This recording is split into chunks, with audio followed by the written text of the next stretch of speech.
Hey, you guys, how's things? Okay, so we did the little journal covers. I finished just to kind of catch you guys up. So I did the little tabs. I wound up I had this little stack of offcuts from the file folders. So I decided to make my tabs out of these. Okay, I'll probably wind up making some tags to go into pockets and stuff in these little guys out of some of these offcuts. And I may also do just some simple collaged tags to stick in the pockets and stuff too. But anyway, yeah, so I did the little tabs, and they're real sturdy, very, very sturdy. And then I just punched the hole here with the little slot punch. In the last video, I did add a link to this tab punch, or this little slotted punch that I found on Amazon. I did buy mine at Hobby Lobby, but you can buy these on Amazon. And I'll put the link again in this description. But it's actually like a name badge punch, so it's intended to punch through like heavy plastic and stuff, so it's pretty sturdy. Anyway, I didn't add anything else here. I just figured it was sturdy enough. I mean, it just has to support like a little piece of ribbon, but anyway, so this is what they're going to look like, and I do think that it's really cute because it looks like a little bundle of letters or something, and it also kind of doubles as a closure. So anyway, thanks for all your comments about that, you guys. It was kind of fun sort of coming up with that with you guys on the last video. And I know I promised that I was going to do a video yesterday, but I was in bed with a headache almost all day. And then by the time my headache went away, it was almost time for dinner and then bed. So anyway, so I've got the covers pretty much done. I said that I would show you how I do the elastic in these. So I decided that the best thing to do on these little guys is to actually add the ribbon or the seam binding before I do the elastic, just because it makes life a little easier. Anyway, so I'm just using about, I guess about a yard of seam binding, and I'm going to just thread it through here. And this isn't going to be attached. It's just going to be threaded through the little slots. If you pick up one of these little journals, you could probably tie a knot there if you wanted to, just to make sure that it doesn't come off or whatever. Anyway, so you can see the ribbon just a little bit on the inside. But I did want to show you how I'm going to do the elastic. Let me put my glasses on. Okay. So I'm going to normally, like on a book where you've got a spine, I would punch my holes,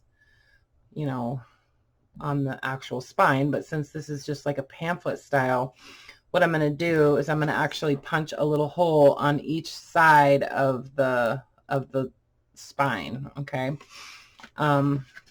Because I don't want to have elastic on the outside. I only want it on the inside.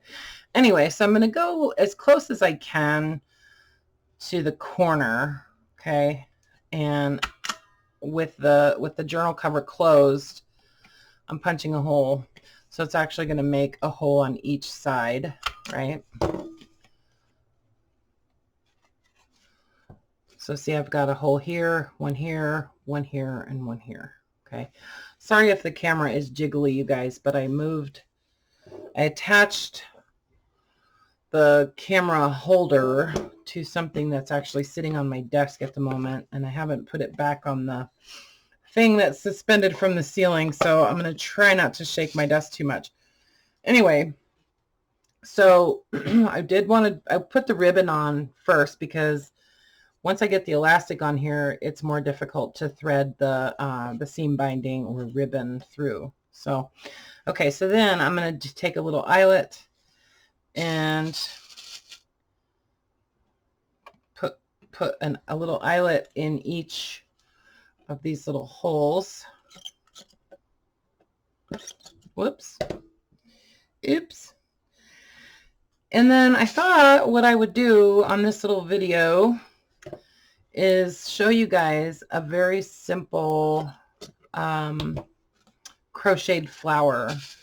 And I think what I'm going to do, I think I'm going to use a little crocheted flower on each of these little journals on the inside somewhere. Okay.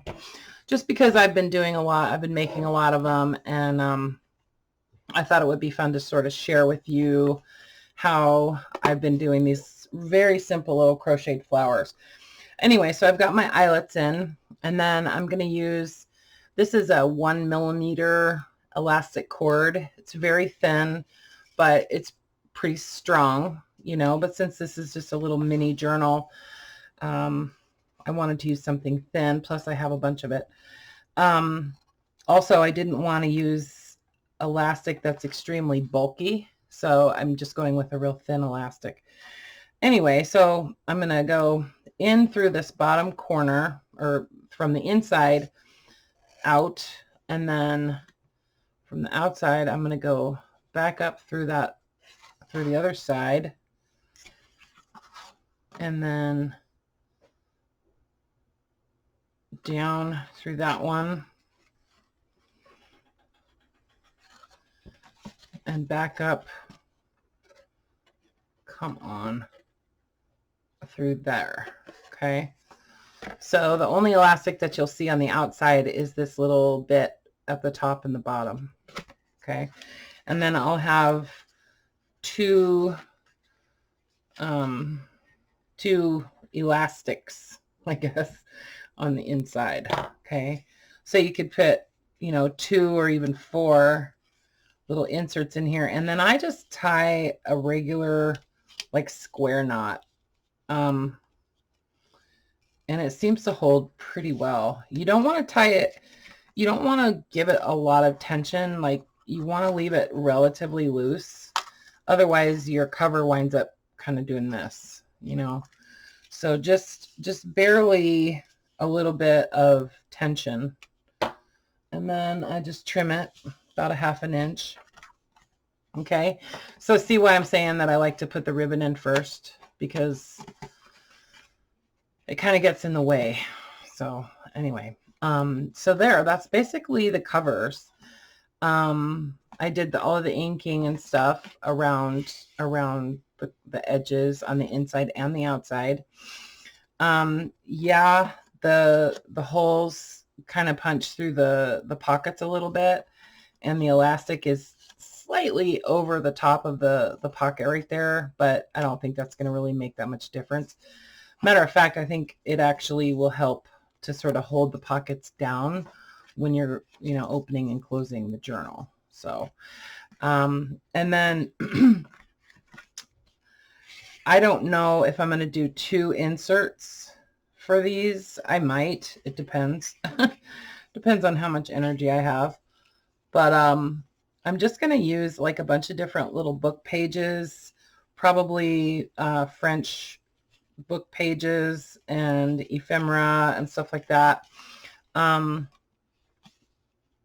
Ledger pages and some of the handwritten letters that were actually in these envelopes that I used for the covers. Okay, I did not keep the letters that came out of each individual envelope together with its letter, you know what I mean? Like, so the letters that you get in your little journal did not necessarily come out of that envelope. But the funny thing is that most of these letters are all addressed to the same person. So at least it's the same person. So anyway, so I've got a whole bunch of these to do, and, you know, put the elastic and stuff in and add the seam binding. And then I'm going to work on doing the inserts. I don't know if I'm going to video that, but, you know, because it's pretty straightforward. I mean, it's really just folding paper, cutting paper, and folding paper. But I did print off a bunch of these I got my printer to work, but I have to plug my computer into it to get it to work for some reason. I was able to get it back on the wireless network, but I still can't get it to print wirelessly. I can use the scanner wireless, but I can't get it to print wireless for some reason. I don't know. Anyway, so I printed these out on cardstock. These are pages from a really old geography book, an old French geography book. And since I'm sort of on this little like map atlas sort of kick lately, I thought these would be cool to use just as covers for the inserts. You know, I thought those would look really cool in there. So I'm going to use this relatively, I mean, it's not super heavyweight cardstock, but this is what I think I'm going to use as the covers for my inserts. Okay, so I just printed off a whole bunch of these, and then I'm going to just add a little like a fabric or lace like cluster or something. And I told you guys that I would talk about that. So, you know, honestly, I mean, I don't know if it's worth really doing a whole video on, but really it's just like a couple layers of fabric, you know. I did these a long time ago, and then I just stitched them with a zigzag, with like a real wide zigzag. So I don't know how many of these I've made, but I've got a little stack of them here. So it's really just like a piece of some kind of utility fabric, and then just little bits of this is like some coffee dyed lace or fabric, you know, and then I just did a little row of zigzag stitching. So that's really all these are. And I did mostly just like neutral tones. Okay, so like a lot of this is linen. Some of these I've just had, you know, in my box of scraps. So I mean, these go together pretty quickly once you know, it's just like this basket of you know, I cut some strips of linen and things like that, and then as I'm working, I'll just either cut it and just cut a little piece and then rip it. Of course, this is linen, so it's really hard to tear. But I don't have my pinking shears in here at the moment, but I like to cut with the pinking shears to give that little zigzag kind of look. But anyways, and then just, you know, I've just got like a whole stack of little doilies and some, like, I could sit in bed and do this. And then, can you guys tell I've been spending a lot of time in my bedroom? Anyway, and then, as I'm stacking these up, you know, just add a, I know this is terrible. It was like how to not do a tutorial. Anyway, I'm just using these. Okay, here's some. So I'll just take like a couple pieces of like a utility type fabric. Maybe like, wait, I'll just use just this one. And then like a little piece of like an eyelet. And then maybe some lace like that, you know, and just make sure that I can see a tiny bit of each thing, you know. I've got all kinds of weird stuff in here. It's just my, like when I have extra or like, you know, offcuts from things that I've made, I just toss them in this basket. Anyway, and then, you know, if you're sitting in bed, you can just put a pin in them, you know, or you could, you know, have a little basket of buttons too, and a needle and thread, and just stitch your button on to this and just go through all the fabric, and basically that's all put together, you know. Some more little pieces of trim and things like that, you know. So then I also have this piece of, it's like a scrappy trim, right? That I made using a lot of fabrics that I got from Rachel at Roxy Creations last year. A lot of these fabrics came from her.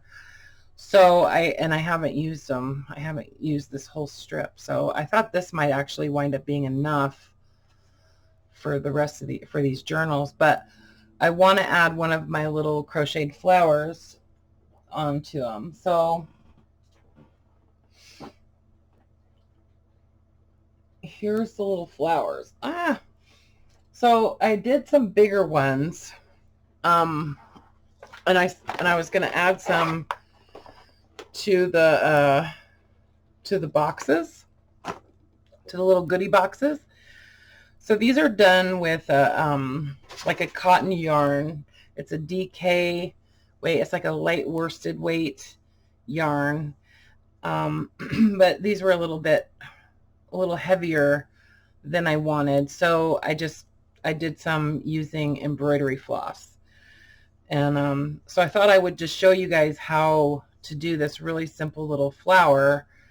And then, you know, maybe if you have even the most basic crochet skills, you could do these. Seriously, you could totally make these.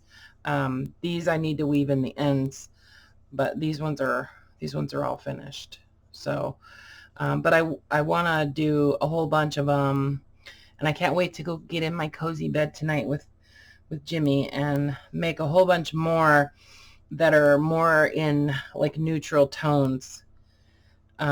Maybe not necessarily all white, but I want to do some that are more like beige and off-white and cream colors to just kind of go with maybe some blue too, to kind of go with this scrappy trim and also with these little guys.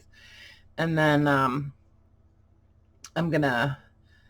I'll do a button in the center of these, so to attach it. And then I'll probably just use like some of that carpet tape to attach these, because that stuff is incredibly strong, without having to stitch it on again. So see what I'm saying? I think that'll be cute to just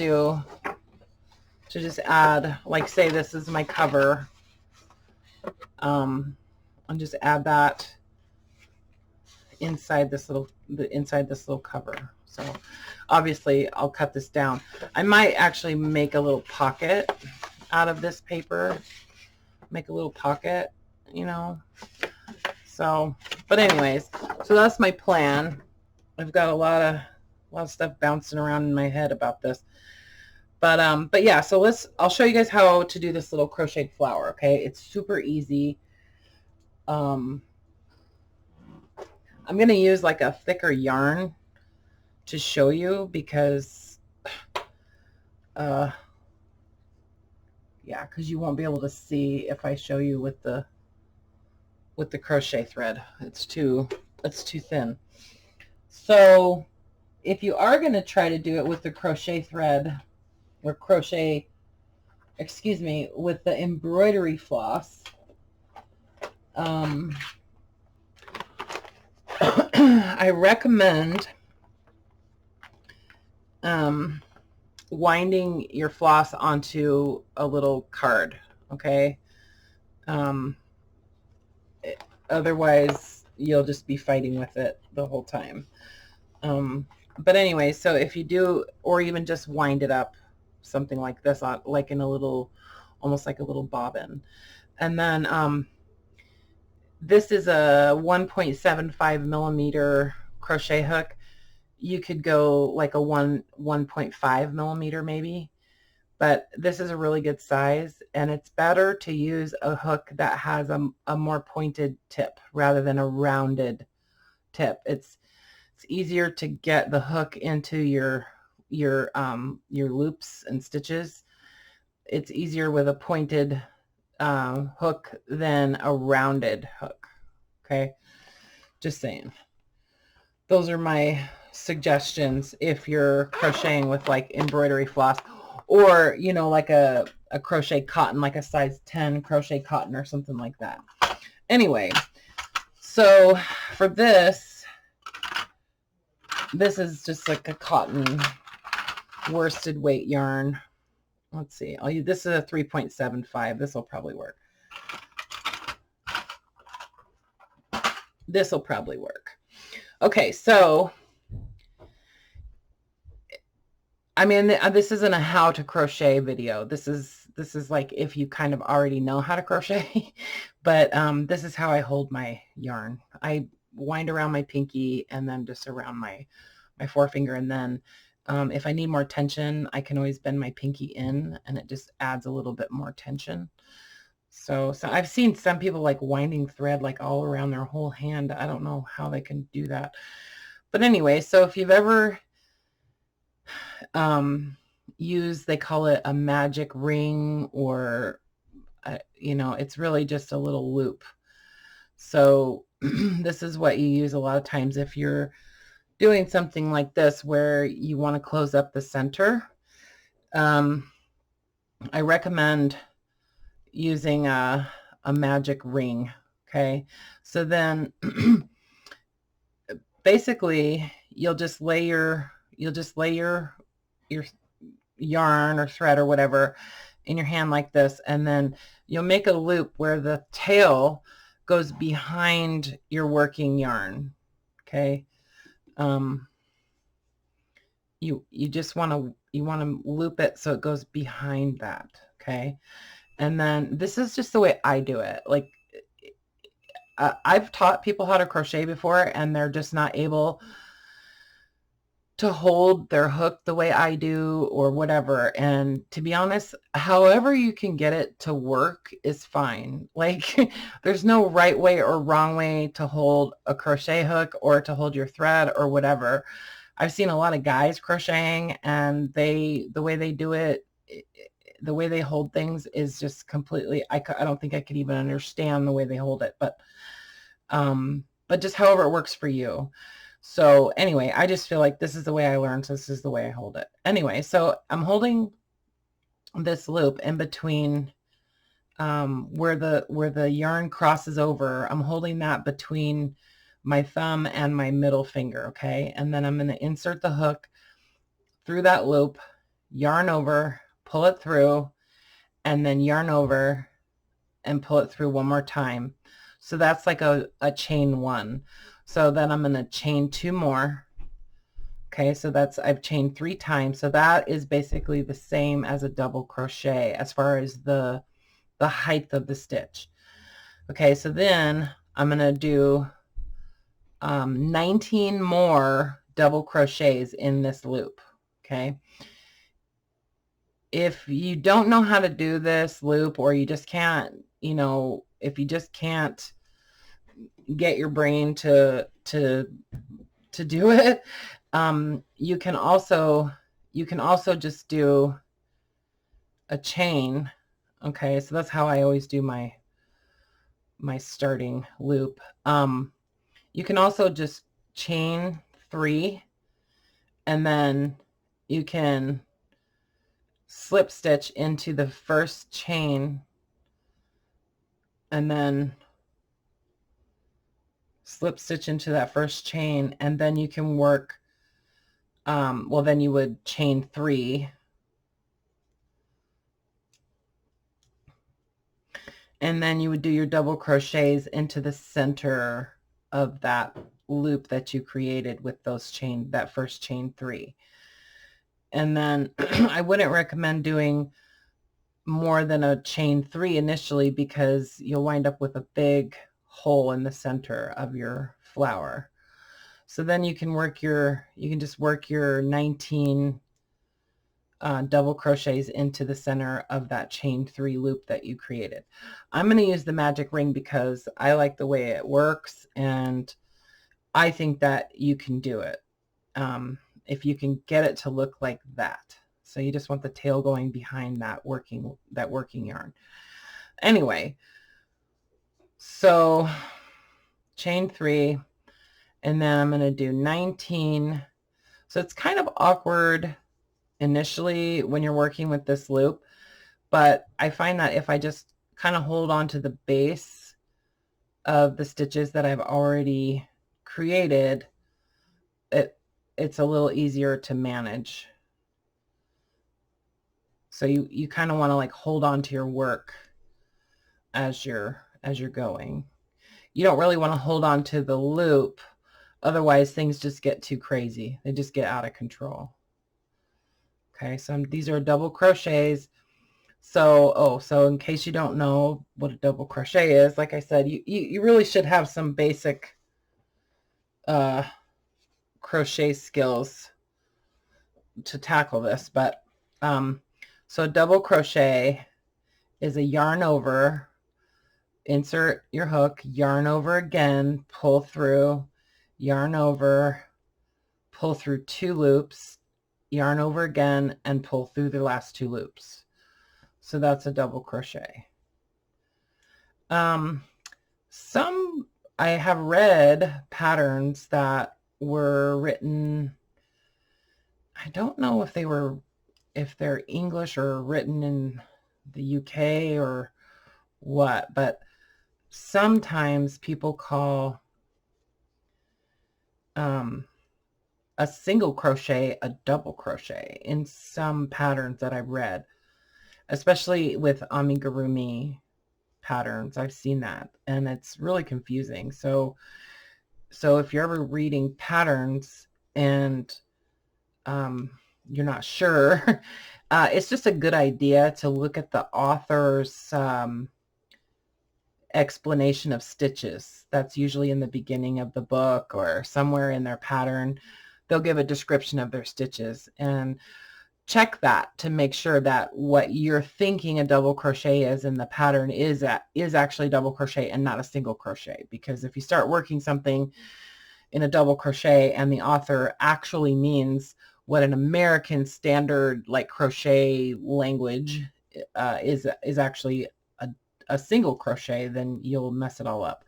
Anyway, let me count these. So I need 19. So to count your stitches, you don't count the chain 3. You want to count the actual stitches that you did. So 1, 2, 3, 4, 5, 6, 7, 8, 9, 10, 11, 12, 13, 14, 15, 16, 17, 18, 19. I did 19. So you count that very last one. Okay. So then I'm going to cinch this. So the nice thing about this magic ring is that, so you've got this little tail sticking out, and if you pull that tail, it'll close this up. See, it closes it up. It's super cool. Anyway, so then I'm just going to do a slip stitch into the top of that chain 3. Okay. So right before that first stitch that I did, I'm just inserting the hook right into the chain 3, and then no yarn over. I'm just doing a slip stitch. So it's just, you just insert the hook, no yarn over. You just insert the hook, pull that through, pull it through the first, loop, and then through that loop. So that's a slip stitch. Okay, so then you're going to chain 1, and then you're going to actually do a single crochet in that same stitch. Okay, so a single crochet is you insert your hook, yarn over, pull through, yarn over again, and pull through those 2 stitches. So I don't have any idea why anybody would call that a double crochet, but whatever. Anyway, so that's my first single crochet, and then I'm going to do 2 more, 1 in each of the next 2 stitches, and then I'm going to do 2 single crochets in the next stitch. Okay, so then I'm going to go 3 single crochets, 1 in each of the next 3 stitches, and then 2 single crochet in the next one. Okay, so every 4th stitch is going to have 2 single crochets.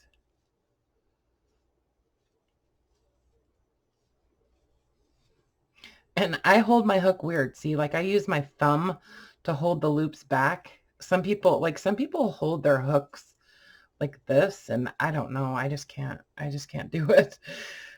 It looks cool, but I can't do it. I don't know how people hold their hook like that, but anyway. And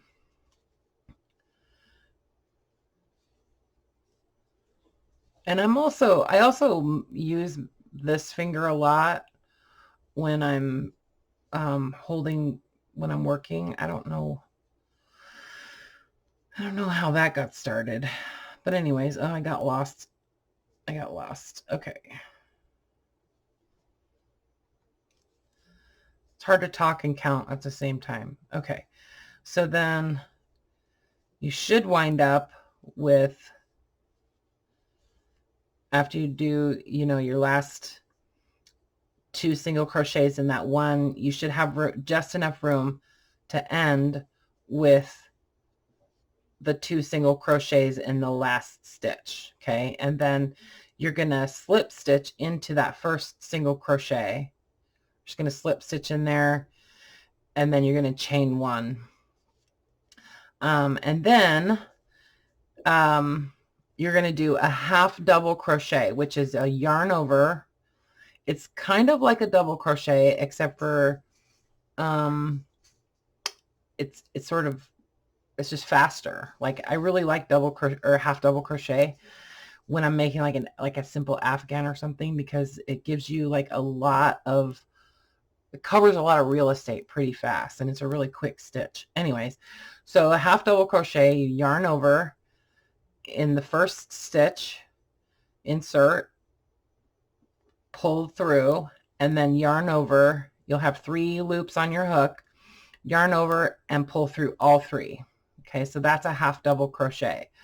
And then we're going to do a double crochet in the next stitch.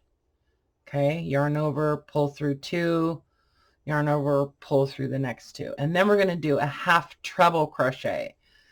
So people don't use this stitch very often, but anyway, so a treble crochet is you yarn over twice, and then we're going to insert in the same stitch as the double crochet, pull through, we're going to yarn over, pull through 2 stitches, you'll have 3 left on your hook, and then yarn over and pull through all 3.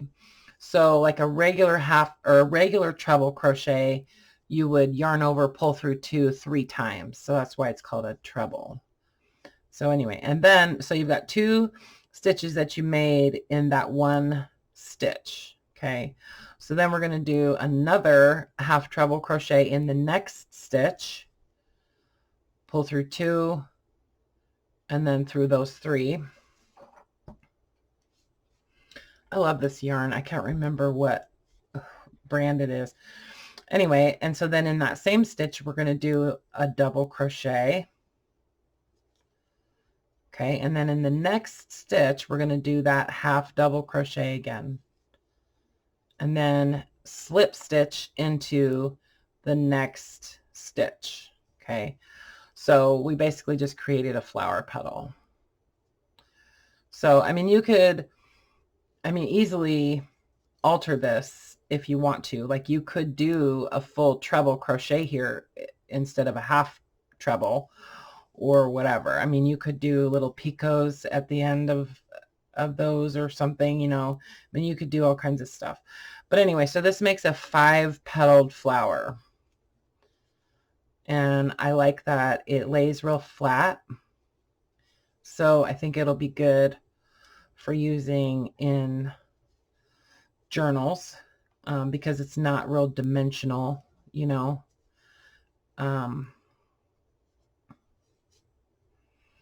I go talking again. Hold on. Yeah, I was right. I actually did it right. So then the double crochet, and then the half double crochet and a slip stitch. Okay, so we'll do it one more time. So for the third petal, I'm going to do a half double crochet, and the next stitch a double crochet, and in the same stitch a half treble crochet, In the next stitch, another half treble crochet, and then in that same stitch, a double crochet. In the next stitch, a half double crochet, and then a slip stitch. Okay, so we've got 3 petals so far. And then half double, double, half treble, another half treble, and a double in the same stitch, and then a half double and a slip stitch. Half double, double crochet, half treble in the same stitch, another half treble in the next stitch,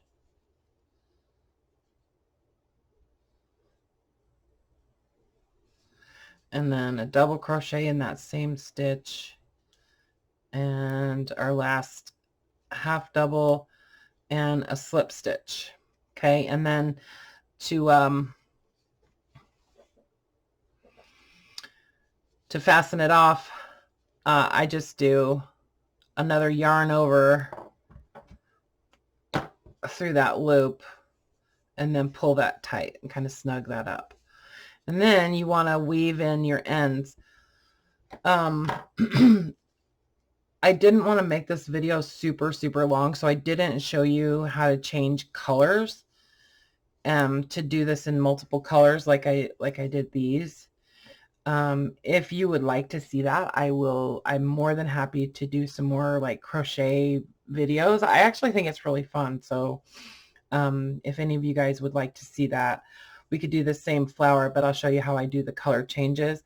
And then I have there's some other flower, like really simple little flower designs or patterns that I could show you guys if you're interested. If I get enough people saying that they would like to see some more crochet stuff, then I would be thrilled to show those to you guys. This is another one that I really like. This is using some post stitches, so those are kind of fun. These are actually little face scrubby things. Anyway, so then you want to weave in your ends, and you'll need a yarn needle for that. One of these little bent tapestry needles is nice if you're going to get into doing any kind of amigurumi or anything like that, because that little bent nose is nice to get into like little spaces. Anyway, so basically when you're weaving in your ends, you know, you're not knotting it off, like you're not tying it off anywhere. So, I mean, you've already tied it off basically. So you're just trying to hide this end, and you want to do it in, you know, somewhere that it's not gonna pull back out and cause the whole piece to come undone. So what I like to do is I like to just kind of go back through some stitches, kind of like backwards of what I just did. So I want to go through some stitches, and then like sometimes you have to go this way, then that way, then this way, you know, and then I like to find a place like something like this where I've got like a whole row of of stitches in a line like that, and then I'll go through there, and then I'll come back through those, but I'm going to skip over one. Like I'm not going to go right back through the same way, otherwise I'll just pull the yarn right back out, right? So I'm going to skip that first loop, and I'm going to start going in through the second one and just come back out through the other end of that little series of stitches. Okay, so then I can cut this off pretty close, give it a little pull, and that kind of hides that little tail inside that area, and you'll never see it again.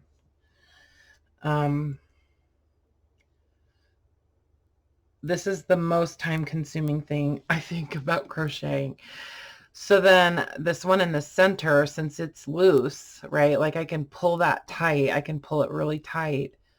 If I didn't weave this back in, eventually this will start to open up again. And I really don't want it to do that. So I'm going to pull it real snug. And I can see that the yarn is coming out this way, right? Like it comes out that direction.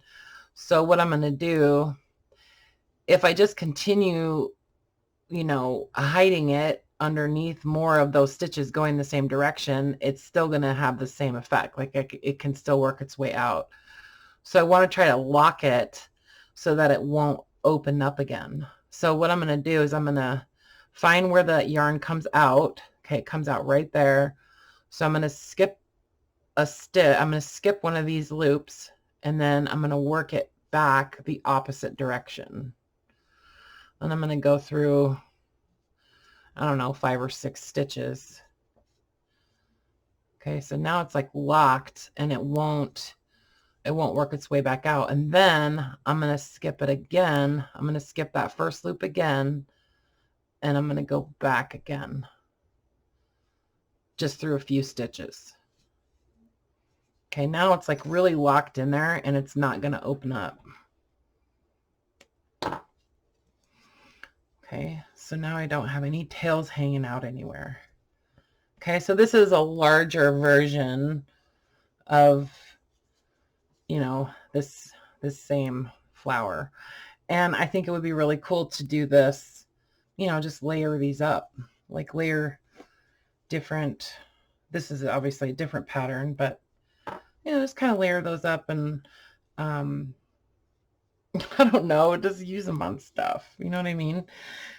You could put them on all kinds of things, barrettes or whatever. Anyway, so I've just been going crazy crocheting flowers, and if you guys are interested, let me know in the comments. But yeah, so I'm gonna try to use up some more embroidery floss because I don't embroider, so and I have tons of floss, so I might as well use it. I actually have a whole bunch of other yarn on the way that's coming, so who knows, I might be making crocheted flowers for the next couple years. Anyway, okay guys, so I'm gonna be gone for probably a couple days. I'm gonna work on these and try to get them finished over the next couple of days.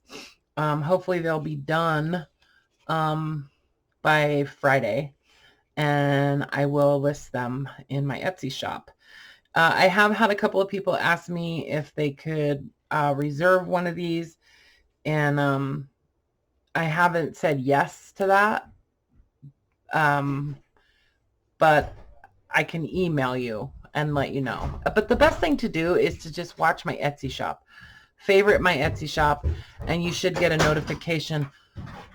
You should get a notification whenever I have new listings and stuff. So as long as the email that you use for your account on Etsy is kind of like synced somehow with your notifications, then you should get some kind of notification. But anyways, the people that have emailed me and asked me to hold on to one for you, I will try to remember to send you an email. If I forget, I'm super sorry, but it's like sometimes I just get going and I just forget. So anyway, but these guys should be ready by, I would say, Friday. And I'm going to price these. They will be priced to sell. Let's put it that way. Okay. I don't know exactly how much I'm going to sell them for at this point, but very reasonable. Okay. Since I made so many of them, I can do that, you know? Yeah. Anyway, so that was fun. Let me know what you think about, you know, the crocheting and stuff. So I don't want to get too off track from, you know, journals and stuff, because that's sort of what this whole channel is about. But I feel like they kind of tie in, you know what I mean? And if you guys really enjoy it, then maybe we can find some other crochet stuff to do, and who cares what I do on my channel, right? Anyway, okay guys, I love you. And sorry about the bouncing. Sorry. Okay. All right. Love you guys. Talk to you soon. Sooner than later. Okay. Bye for now.